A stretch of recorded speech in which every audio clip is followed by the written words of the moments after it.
일단 다음 주는 이런 추가적인 하락보다는 반등의 확률이 일단 단기적으로 높습니다. 외국인들의 입장에서 봤을 때는 이제는 돌아올 때 됐다 생각하고, 그러면 지금 관에서는 결국 믿을 수 있는 거는 수급밖에 없다고 봐요. 주식에서 굉장히 중요한 건 제가 몇 번 말씀드렸는데 베팅력하고 타이밍이거든요. 오늘 나오신 분은요, 신한금융투자 서울파이낸스센터의 황유현 PB팀장 오셨습니다. 안녕하세요. 네, 안녕하십니까. 일단 오늘도 참 시장이 안 좋아요. 네. 이번 주 정말 장이 안 좋은데 네. 일단 오늘 장 한번 소감이요? 점검해 봐 주시죠. 많이 밀렸죠. 역시 한국 주식시장은 어렵습니다. 네, 쉬운 시장이 절대 아닙니다. 네. 근데 다만 이제 작년에 조금 유독 몇 가지 이벤트로 인해서 조금 쉬운 것처럼 보인 척을 했던 것 같고요. 역시나 한국 시장은 유독 어렵다는 점 이번에 다시 한번 또 느꼈고, 지금 사실 미국이 그렇게 엄청 하락한 건 아니잖아요. 사실 그렇죠. 고점 대비하면 사실 우려만 좀 많이 있을 뿐이지. 근데 한국 시장만 유독 조금 과하게 많이 반영하는 부분들인 거고, 특히나 이제 뒤에서 말씀드리겠지만 계속적으로 경고했었던 B2에 대한 것들, 이런 부분들이 몇 가지 이슈들 섞이면서 매도가 매도를 부르고 손절이 손절을 부르는 그런 그림들이 개별 종목에서 좀 많이 나왔고, 그런 부분들도 이따가 차트 통해서 어떤 것들이 그런 부분들인지 조금 디테일하게 좀 찝어드리도록 하겠습니다. 네. 일단 저는 외국인이 그렇게 아주 뭐 엄청나게 네. 하루에 뭐 몇 조씩 1조 이상씩 뭐 매도할 때도 잘 방어를 했었잖아요. 네. 개인 매수액도 상당히 컸었고. 네. 그런데 어제도 그렇고 어제 오늘 이렇게 보면은 그 전체적으로 그렇게 많이 매도를 안 하는데도 맞습니다. 주가는 크게 네. 흘러내려요. 네. 이 이유가 왜 그러죠? 지금 이거 수급 좀 보시면요. 네. 지난주에 외국인들이 거의 한 7조 팔았거든요. 지난주에. 지난주에. 네. 근데 반도체에서만 거의 8조 팔았어요.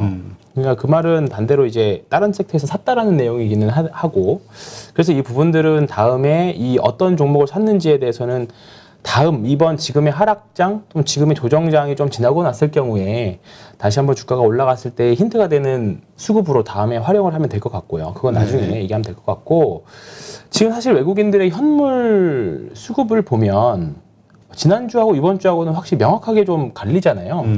지난주에 뭐 1조 6천, 1조 8천, 그 다음에 클라이맥스 때 거의 2조 7천까지 팔았고, 그죠? 그리고 나서 이제 이번 주 들어서면서부터는 4천억, 2천억, 7천억, 이 정도는 사실 언제든지 그렇지, 나오고 평소에 건데. 오히려 외국인들이 이 정도 매도했을 때 주가가 올라가는 케이스도 많이 있었던 건데, 코스닥 부분도 같이 봐볼까요? 코스닥 부분도 사실 더 별거 없죠. 코스닥 부분 어제는 좀 수량이 좀 많이 나오기는 했었어요. 1,800억, 1,500억 정도니까 이 정도면 수량이 많죠. 그러니까 코스닥이 코스피 시장의 한 5분의 1에서 6분의 1 정도 수준이라고 보면 뭐 1,800억 정도 매수했을 때는 코스피를 봤을 때 한 9천억 정도 매수하는 그런 체감이고, 어제 같은 경우 한 7천억, 8천억 정도를 매도하는 체감이었는데, 사실 뭐 샀다 팔았다 정도? 그리고 오늘도 사실 큰 의미는 없었는데, 그리고 오늘 전체적인 수급으로만 놓고 봤을 때도 요거잖아요. 요거 표면적으로만 봤을 때 개인 2천억 매수, 뭐 코스닥은 500억 정도 매수, 외국인들 2,500억 매도, 코스닥 6천억, 600억 정도 매도. 그리고 기관은 별 의미 없고, 선물도 그렇게 뭐 그닥 의미는 없고. 근데 오늘 시장의 하락률은 특히 막판으로 갈수록 굉장히 조금 거셌죠. 오늘 또 금요일이니까. 네. 금요일이기도 하고. 주말이. 근데 이번 주에 계속 나왔던 흐름들이 조금은 아까 앞서 말씀드렸던 것처럼 B2에 대한 부분들이 좀 큰 것 같아요. 일단은 최근에 기사들 찾아보면, 최근 기사라기보다 작년부터 조금 나왔던 기사 중에 하나가 CFD 계좌거든요. 차입 거래인데 이게 레버리지가 10배까지 나가는 겁니다. 그렇기 때문에 1억 가지고 10억까지 살 수 있는 거고, 반대로 그 대신에 주가가 떨어졌어, 담보 비율을 건드리면 또 반대 매매가 또 바로 나가거든요.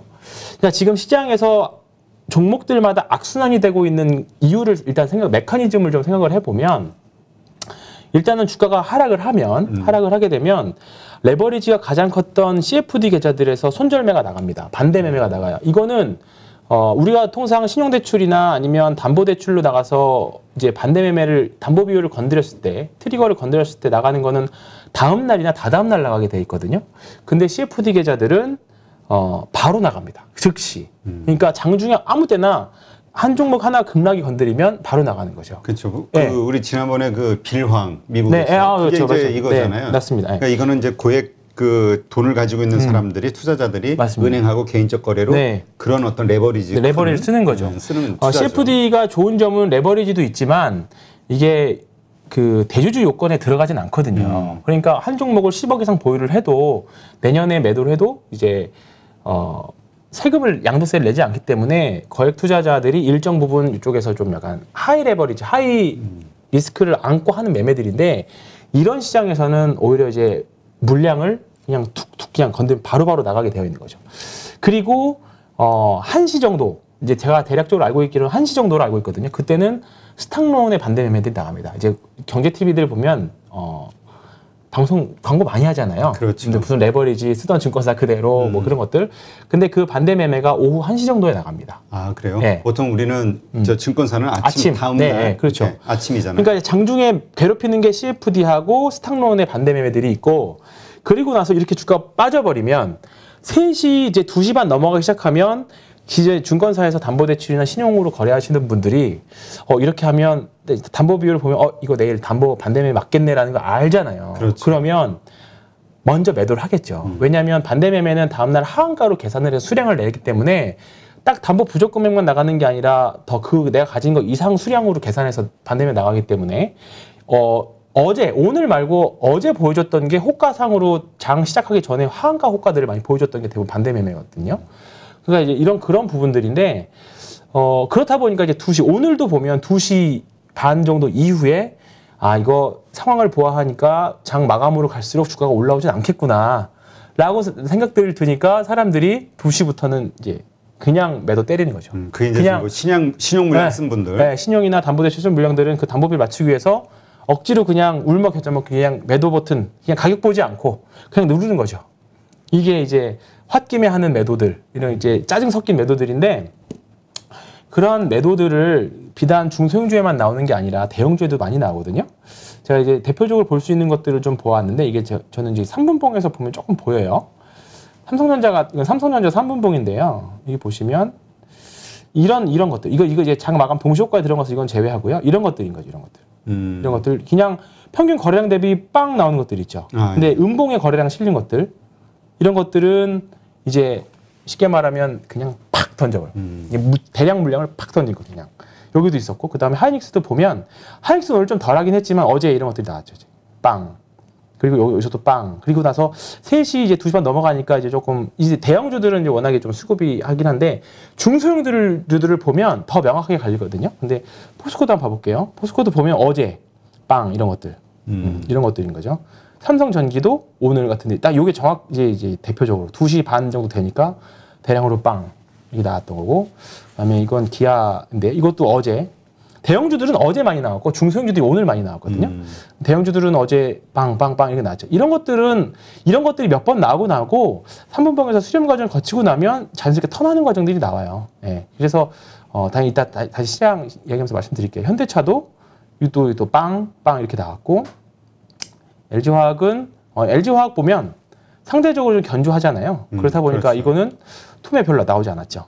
예, 이거는 장 마감할 때는 나온 거고 제일제당도 여기서 큰 거 하나 나왔고 이거 보면 그냥 이런 것들은 그냥 홧김에 그냥 빡 누가 던진 거잖아요. 그리고 여기도 그냥 확 던진 거고 여기도 확 던진 거고 그리고 제가 추천드렸던 것 중에 하나 카프로가 좀 최근에 보니까 굉장히 명확하게 짜증 섞인 매도가 나와서 말씀드리는데 좀 이제 한 소리 하실 거 알지만 말씀드립니다. 일단은 두 소리 할 건데. 네, 보시면 줄줄 흘러대는 동안 이제 이거 같은 경우에 저는 이제 캔들 색이랑 거래량 색깔이랑 일치를 시켜놓은 건데요. 보시면 파란색만 잔뜩 있잖아요. 그냥 주구장창 팔았다는 거예요. 다 누군지 몰라요. 주구장창 팔았다. 근데 버틸 수 있는 근거는요. 이게 분봉으로만 놓고 보면 되게 많이 누군가 매도한 것 같지만 일봉으로 이거를 놓고 봤을 때 거래량은 진짜 말라있는 상태예요. 최근에 주가 급락 나온 거 맞아요. 맞고 뭐 카프로뿐만이겠습니까만은 대부분의 지금 중소형 코스닥에 있는 종목들은 단기 30%가 다 빠졌거든요. 근데 주가가 급락하는 동안 거래량이 다 실리지가 않았어요. 이런 거래량들이나 앞에 이거 대량 거래로 제가 기준봉으로 봤던 대량 거래량에 비해서 지금 거래량 거의 말라있는 상태잖아요. 네. 그러니까 이런 것들은 그러니까 두 가지 선택을 하셔야 되는 거예요. 제가 말씀드렸던 종목 또는 다른 분들이 말씀하시는 종목들이 지금 아마 다 밀렸을 거예요. 대부분 다. 근데 그 종목들 중에서 거래량이 많이 실렸던 종목들은 두 가지 판단을 해야 돼요. 하나는 완전 바닥에서 더 밀린 애들은 이제 거의 투매까지 다 나온 거기 때문에 그런 애들은 오히려 이제 역으로 사들어가야 되는 종목이 있을 거고요. 어중간한 위치에서 빠진 애들이 있어요. 어중간한 위치에서 거래량이 실리면서 빠진 것들. 그런 애들은 지금이라도 손절을 고려해봐야 될 종목들이 있습니다. 그리고 거래량 없이 이렇게 줄줄 흘릴 애들은 시장이 조금만 회복되면 이 하락의 반절 정도까지는 대부분 빠르게 되돌림을 들어섭니다.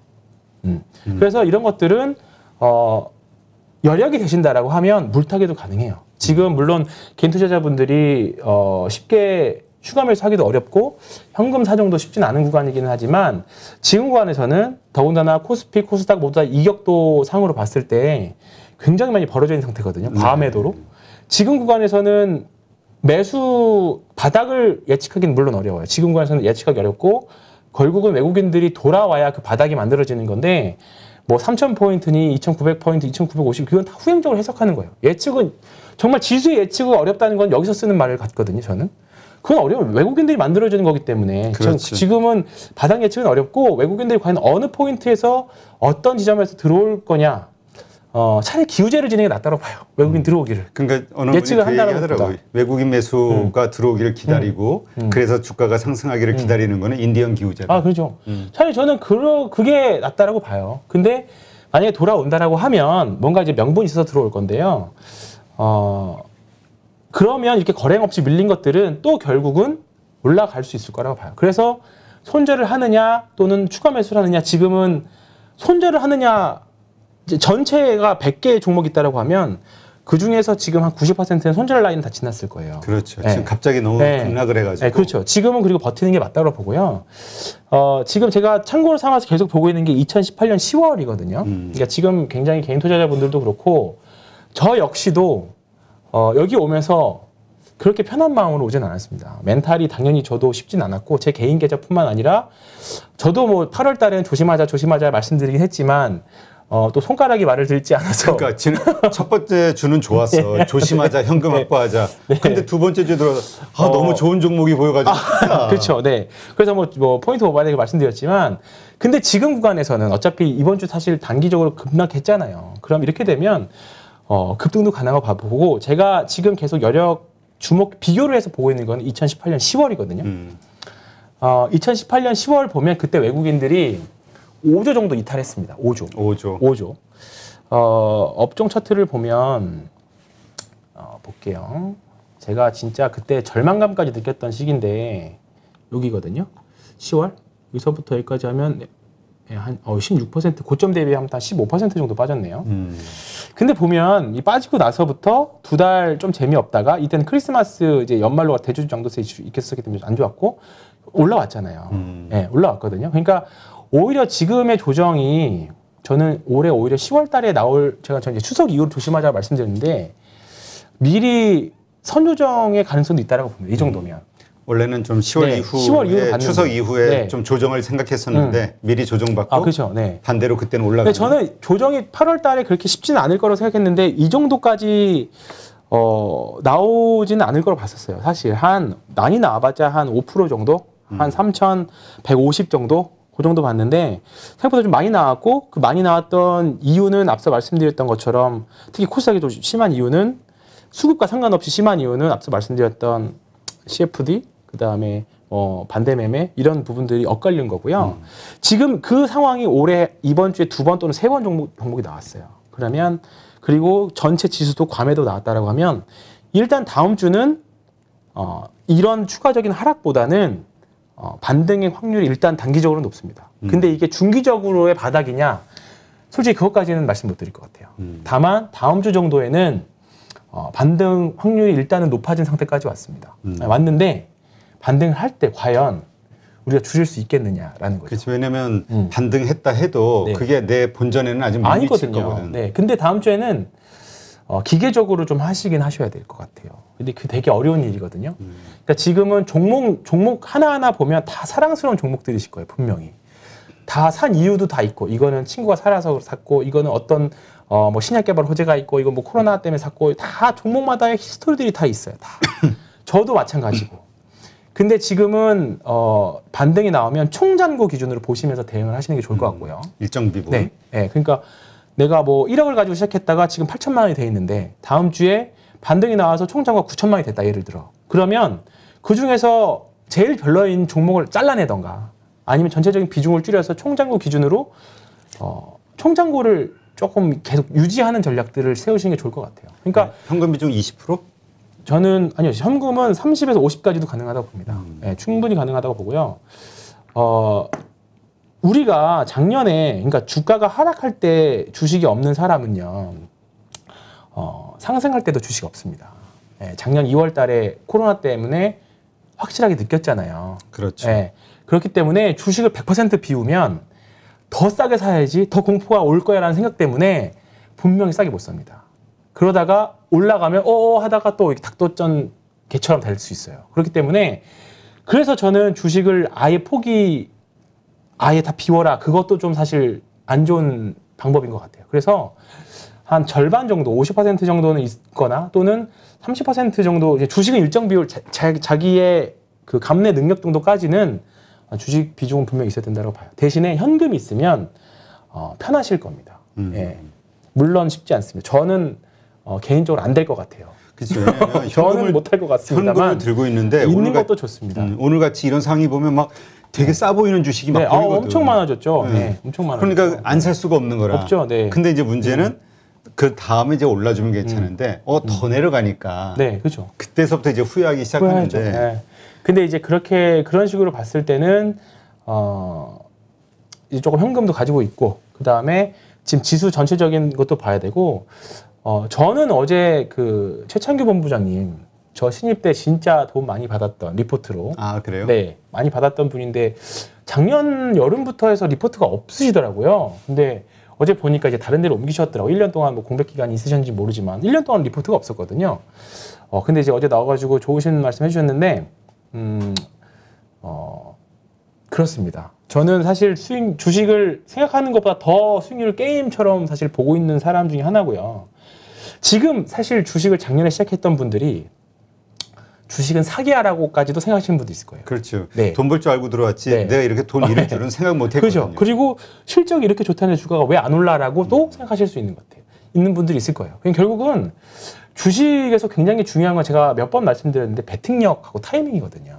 그러니까 주가가 올라갈 때 확확 질러주는 것들하고 그 다음에 진짜 싸게 살 수 있는 것들 또는 리스크 관리, 이거 중요한데 우리가 그동안 너무 오르는 거에만 집중하지 않았나라는 생각도 많이 들고요. 저도 마찬가지고 이제 여기서 하락할 때 버텨야 되고, 결국은 2018년 10월도 그랬고요. 그 다음에 작년 코로나 때도 그랬고요. 이번에도 마찬가지라고 봐요. 지금 뭐 사실 이 정도 여기서 마진콜 안 당하고 또는 주식 그대로 평정심 유지하면서 버티시고 살아남으면 기회는 무조건 또 옵니다. 네, 저는 왜냐하면 이런 거 몇 번 체감으로 경험했기 때문에 진짜 경험상에서 말씀드릴 수 있는 거고요. 저는 코로나로 이거 빠지는 거는 차트 한번 보여주시면 솔직히 저는 이거는 견뎌낼 수 있을 것 같았어요. 이거는 차라리 병에 의한 거고 어디까지 빠질지 예측은 못하지만 시간이 지나면 U자 반등이든 나이키 반등이든 V자 반등이든 올라가긴 올라갈 거다 생각했었어요. 근데 제가 체감적으로 되게 어려웠던 거는 이때였어요. 이때 2018년 10월. 이때 왜냐면 계좌들이 이때 그 마진콜 났다라는 계좌들이 굉장히 많이 들렸었어요. 오히려 작년 2월, 3월보다. 오히려. 이때 왜냐면 단기간에, 왜냐면 그때는 병이라는 그 이슈가 있었기 때문에 뭔가 사람들이 대응도 많이 했었거든요. 미리 팔고. 근데 이때는 그냥 이렇게 뚝뚝뚝 떨어졌어요. 미국 시장도 그때 뚝뚝뚝 떨어지고. 엄청, 제 느끼기는 공포감은 2018년 10월 달이 공포감이 더 심했었거든요. 근데 결국은 뭐 옆으로 횡보하는 구장 거쳤다가 다시 반등했잖아요. 그러니까 주식시장 결국은 살아남은 사람이 이깁니다. 살아난 사람. 그러니까 지금 가지고 있는 주식이 괜찮은 주식이고 버티실 수 있다라고 하면, 그리고 신용 물량이나 리스크 관리만 잘 하신다라고 하면, 뒤에 마진콜이 나가지고 빵이 돼버리면 회생을 못 하잖아요. 그렇죠. 미천이 없으니까. 그러니까 보통 레버리지를 아주 극하게 쓰는 분들이 이런 네. 하락장에서 크게 망가지죠. 크게 망가지죠. 벌 때 벌지만. 근데 이제 그런 부분들 리스크 관리 잘 하시고 결국은 하락은 언젠가 멈추는 거거든요. 언젠가 멈춥니다.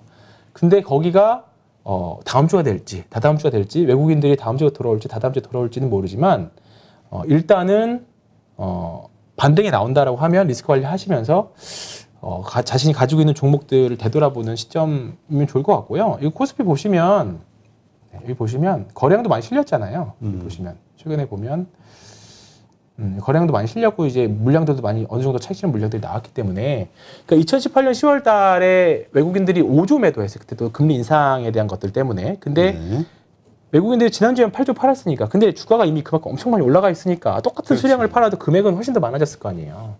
그러니까 이제 그런 부분들 고려했을 때 외국인들의 입장에서 봤을 때는 이제는 돌아올 때 됐다 생각하고 일단 오늘 이 정도 팔았는데도 환율은 이런 체감에 비해서 별로 움직임 없다라고 보거든요. 그리고 외국인들 입장에서 지금 이 정도 레벨 때면 이제 주식도 사고 주식 사면서 환율이 떨어지면 둘 다 양쪽에서 먹을 수 있는 그렇지. 양쪽에서 수익을 환차익하고 주식 차익 다 먹을 수 있는 구간이잖아요. 그런 구간은 이제 가능성은 언제든지 열린 상태인 거죠. 다만 이제 미국의 달러 인덱스가 계속 올라오고 있어서 이제 그런 부분들은 조금 염두에 둬야 되고 앞으로 계속 거친 일은 있겠지만 어쨌든 지금 외국인들 입장에서는 언제든지 상황이 개선되면 들어올 수는 있다. 다만 예단은 지금 못하겠다라는 거죠. 자, 그러니까 지금 현재 주식을 들고 있는 분이라면 네. 지금 그래서 손실을 본 분이라면 지금 되게 마음이 공포스러울 수도 당연하죠. 있는데 이번 주말 고통스러우실 거 저도 마찬가지입니다. 네. 자, 일단 견디는 수밖에 없다. 네, 지금은. 그리고 근데 문제는 내가 들고 있는 주식이 좋은 주식이라는 네. 그 어떤 그 조건이 붙어야 되잖아요. 좋은지 안 좋은지를 어떤 것으로 판단하느냐. 그죠. 근데 자기 지금 스스로. 뭐 다른 분들은 나와서 뭐 실적 좋은 주식으로 뭐 압축해라 이렇게 말씀하실 수 있겠지만 지금 기술적 분석으로 하시는 분들 또는 뭐 가치 투자라고 생각해서 사셨던 분들도 다 공통적으로 힘든 구간이라고 그렇죠. 봅니다. 그죠? 그러면 지금 구간에서는 결국 믿을 수 있는 거는 수급밖에 없다고 봐요. 수급? 네, 결국 수급은 재료에 우선한다라는 말이 있는 것처럼 지금 주가가 빠질 때 20% 30% 빠졌는데 거래량 없이 밀렸다. 평균 거래량보다 더 말라 있다라는 거는 주가가 뭐 공포심에 질린 투매 정도라고밖에 안 되다고 생각하거든요. 지금 뭐 신고가 가는 종목들도 결국 다 이런 과정들 눌렀다가 발산했다가 수렴했다가 매집했다가 그런 과정들을 거쳤다가 가는 것들이기 때문에 지금 일단은 대부분의 코스닥 종목들 개별주들 추세가 깨진 종목들은 분명히 다 이렇게 꼬꾸라져 있을 거 아니에요. 그렇죠. 그러면 이게 반등이 나오면 당연히 그 위에 매물벽들이 많이 있어서 팔려고 하는 힘들이 강할 거예요. 근데 만약에 시장이 역으로 호조가 만약에 좀 시장이 분위기가 개선이 된다라고 하면 그 이제 분위기 개선될 만한 게 사실 좀 보이지 않는다는 게 좀 아쉽긴 하지만 근데 주가가 빠질 때 거래량 없이 빠졌기 때문에 올라갈 때도 별로 매물벽은 없어요. 그렇기 때문에 그런 종목들 위주로는 버텨도 된다. 또는 조금 답답하시더라도 어차피 지금부터 12월 달까지는 항상 힘든 구간이었기 때문에 뭐 분할 매수의 관점 또는 버티시는 것도 저는 좋은 지금은 버티는 사람이 버티면 이겨낼 수 있습니다. 그러니까 이제 모든 주식이 빠졌으니까 그죠. 보통 예. 이제 이럴 때 내가 만약에 들고 있는 게 그렇게 좋은 게 아니라면 더 좋은 주식으로 그렇죠. 예, 그런 행위는 매매하는 그렇습니다. 네. 그래서 이제 리밸런싱을 하는 거에 대해서도 생각해 볼 수 있잖아요. 네, 그럼 이제 문제는 어떤 것으로 바꾸느냐 이제 이런 게 문제잖아요. 네. 그러니까 결국 내가 들고 있는 주식이 좋은 것이냐 그죠. 혹은 더 좋은 어떤 주식으로 바꾸는 게 좋을까? 근데 이럴 때일수록 소위 말하는 잡주들은 올라올 때 좀 덜 올라올 겁니다. 예, 시장이 잡주는 빠질 때 완전히 망가지거나 주인 없는 주식들은 아니면 시장 상관없이 그냥 용가리 통뼈처럼 혼자서 빳빳하게 버티면서 그냥 올라가는 주식 둘 중에 하나인데 전자인 주식이라고 하면 이제 이럴 때일수록 조금 어차피 하락률은 비슷할 거거든요. 예, 하락률은 비슷할 건데 그러면 이제 이때 좋은 주식을 바꾸시는 게 좋은 거죠. 결국은 되는 미래 있잖아요. 되는 미래. 그러니까 이 급락 전에 상당히 많은 어떤 인기를 끌고 수급이 그죠. 붙었던 네. 주식들 그쪽으로 가자. 시장의 사이클하고도 연동되고 그 다음에 지금 일단은 IT는 아닌 것 같고요. 일단 개인적으로는 2차 전지? 2차 전지가 여전히 성장성은 계속 사실 2차 전지 제가 말씀드렸는지 모르겠는데 가장 편안하잖아요. 사실 외국인들 입장, 기관들 입장, 개인들 입장에서 가장 편안한 섹터잖아요. 사실 확실하게 되는 미래고 그렇죠. 그다음에 성장성도 확실하고 사이클만 좀 있을 뿐이지 성장 앞으로 갈 길이 멀다는 것에 대해서 인식은 공유하고 있고 대신에 그렇다 보니까 시장이 이렇게 아쉬울 때는 2차 전지 쪽으로 뭐 첨보라던가 신흥 SC라던가 그런 쪽으로 갈 수밖에 없는 게 그래서 그런 것 같아요. 다만 만약에 이제 시장이 밸런스가 다시 이제 무너져서 시장이 좀 안정화되면 2차 전지들 또 내려오고 이렇게 많이 빠졌던 네. 과대 낙폭들이 결국 풍선이에요. 계속 왔다 갔다 파이 싸움입니다. 그러니까 참 그걸 미래를 알 수 없으니 그러니까 섣부르게 또 리밸런싱 한다고 교체하기도 어려워요. 그렇죠. 이게. 그래서 이 정도 하락이 나오고 나면 다시 이제 반등하는 구간에서는 시장의 색깔이 분명히 결이 바뀝니다. 근데 어떤 게 빠르게 올라갈지, 다음 주도주가 뭐가 될지에 대해서는 고민을 해봐야 되는 건데 일단은 지금 너무 그냥 쭉쭉쭉 가는 것 같기는 한데 지금 치료제 얘기 계속 나오잖아요. 결국은 코로나로 인한 이 주식판은 치료제가 나와야 된다고 생각해요. 네, 그래서 치료제가 나와서 먹는 치료제, 우리 감기약 먹는 것처럼 나와가지고 우리가 그냥 약국 가서 코로나 약 하나 주세요라고 할 때쯤 돼야 이때쯤 되면 뭐 주식이 이미 다 끝나 있을 거고 이제 그 정도의 그림을 그릴 수 있을 정도. 그러니까 작년 말에 이맘때쯤에 작년 말 정도에 이제 백신 이야기 나오면서 이제 경기 리오프닝 관련 주식들이 올라갔던 것처럼 치료제 주식들이 치료제가 이야기가 나오기 시작해서 나온다라고 하면 지금 오늘도 부강약품도 그랬고 지금 머크에서도 지금 임상 3상 9월 달에 이야기 있고 여러 가지 지금 이야기들이 나오고 있거든요. 이런 얘기들이 좀 구체화되고 실제로 언제부터 시판이 될 것 같다라는 이야기들 정도의 기사들이 나와줘야 코로나 관련으로 인한 그 주식시장에서는 좀 영향력이 벌어지고 관련주들도 좀 이제 조금 이제 달라지면서 시장에 제대로 된 주도주도 나오겠죠. 그때까지는 계속 이런 변동성 같이 끌고 가야 될 것 같아요. 네. 그러니까 하여튼 최대한 뭐 마음 불안하시겠지만 지금 버틸 수밖에 없고 네. 빠르게 치고 올라가는 어떤 섹터나 종목이 보인다면 이제 그때 가서 이제 조금 뭐 교체 매매라든가 생각을 해보자 이런 것으로 이해하겠습니다. 네.